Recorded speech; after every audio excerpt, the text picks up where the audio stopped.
I'm Marika Biagio of the Historical Novel Society North America, and we're here today with Dr. Vince Michael of the Conservation Society of San Antonio, and we're at the Spanish Governor's Palace.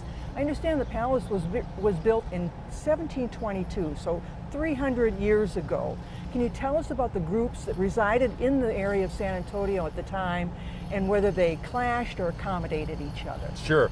So yeah, it was built to protect the northern and eastern boundaries of New Spain, which were this part of Texas. And in 1722, at that time you would have had this, the Presidio, where you had a military presence. You would have had the Alamo mission and two other missions as well. But that was about it. That's all you had at that time.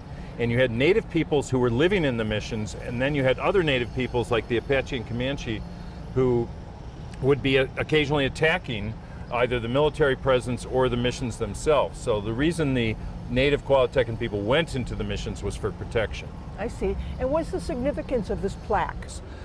In 1749, they erected this crest to celebrate that fact. That is the Habsburg double eagle crest or insignia. So that's the Spanish Habsburgs. So here you have a piece of Spain from 1749 right in the middle of San Antonio. And the palace is open for touring. Yes, you can see about 10 different rooms in the courtyard inside the palace. It was restored in 1930. And there's a lot of features, furniture, and other things, so you can learn about life in the 18th century. Great, thank you. Thank you. Hi, I understand the Palazzio was founded as a result of a rivalry between Spain and France in the early 1700s. Can you talk a little bit about the military significance of San Antonio? Absolutely. So San Antonio and all of East Texas was an area the Spanish very much wanted to hold as their territory against French expansion from Louisiana, centered on the Mississippi River. So they were desperate to get people here. That's why they created the missions, to help make the indigenous people good Spaniards. And they sent soldiers too. And the Presidio we have here, this was the military commander's residence and office from 1722 on. Okay, and what is this room? Can you tell us a little bit about the room that we're in now? This room is pretty much the oldest room in San Antonio. It was built in 1722. It's made of adobe brick, which is an early construction material, just sun-dried bricks. And this would have been the commandant's office, headquarters, place to sleep, and it's the oldest portion of what we now call the Spanish Governor's Palace. So it was the first room, was this the only room when it was first built? When it was first built, this was the only room, but it very quickly expanded to cover this section. We're in the military plaza. You know, the law of the Indies, you would have main plaza, which is San Fernando Cathedral, Plaza de las Islas, and military plaza, Plaza das Armas. And we're on the edge of military plaza right here.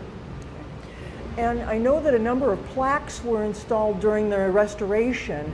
And some of them offer romanticized, not exactly historically accurate views.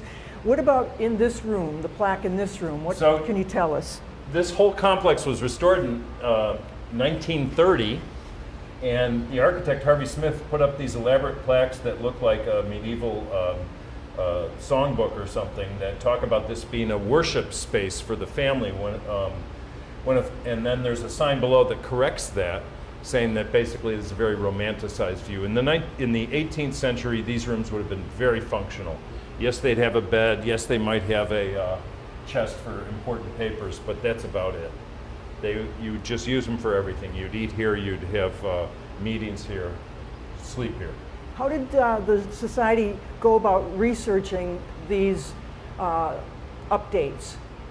Well, I think what happens is you actually have a lot of the records, because the military commanders did keep records. They had these papelerias, which allowed them to keep important papers, and those papers have survived.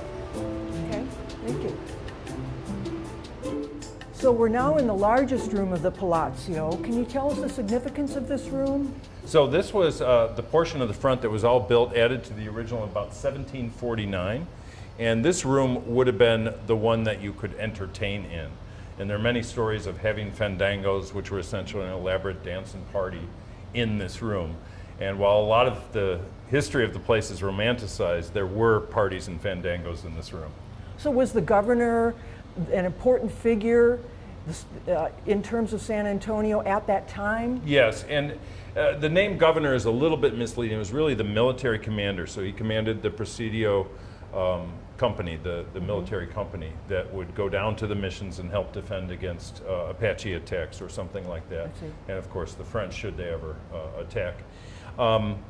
The governor came and visited in 1720, the actual Spanish royal governor, but wasn't in permanent residence. So this would have been a space that also became, was a place where he'd sell provisions, where he'd sell equipment to his soldiers and some of the people who lived in the small community of Bejar or San Fernando.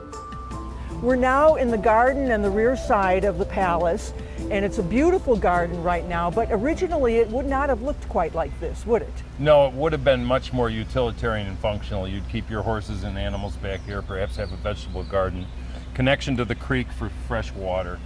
And you wouldn't have as much building because the rear portions of the building here date from about 1930. They were added by the architect to sort of flesh out the idea of a governor's palace.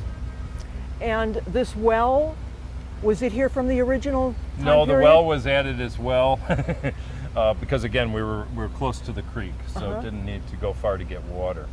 You may have had to have a well for supplemental water when the creek was dry.